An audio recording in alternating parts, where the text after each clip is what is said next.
Hi, Aquaterra Man here. Thanks for watching.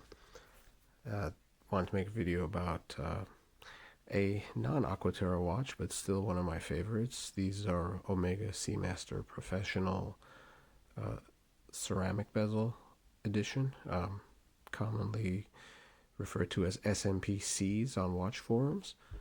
These are no longer current. The newest Seamaster came out a couple years ago, so these are one model old at this point. But reason I wanted to talk about them is I think they're really underrated watches for a number of reasons, which I'll get to. But as you can see, they retain a lot of the style and design cues of the original Seamaster Professionals, which date back to I think beginning in '93 and '94. As you can tell, the bracelet is very similar to the original. The case shape is very similar, and so are the dial markers and hands.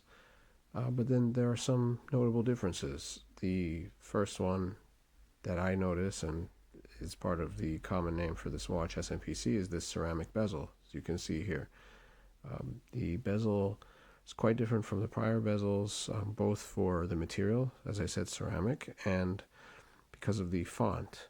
And it's one of the things I actually really love about this watch. I think the font on the prior Seamaster Professionals was really outdated looking and just very sort of specific to the 90s. Whereas I think the font used here is more timeless and a little more subdued, especially the way it's not, so in your face. The ceramic material is obviously gorgeous. It's very difficult to scratch it. It can be broken, but that's also very difficult to do. All in all, I think it really elevates the Seamaster Professional to a much more modern looking luxury watch. So I think it was a great move by Omega to do that. These are on the left, well, now at the top is the black dial, and the bottom is the blue dial. The blue is not that blue. As you can see here in some lighting and angles, it looks almost black. But under very bright light, the blue really comes out, and it's a beautiful color. And the truth is they're both very nice. Well done dials. Notable thing here, and I think something that may make this into somewhat of a classic piece later on, is that neither dial has the traditional Seamaster waves. The waves were present before this version and also on the current version, but this version, they left them off, and I actually really like the look. I think it looks very clean, simple, modern.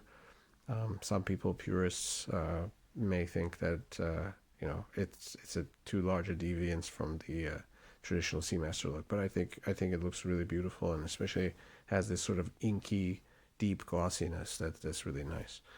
As you can see here, the watch is not too thick. It is a little thicker than prior versions. I think that's primarily due to the newer coaxial movement being used here, and also due to the bezel.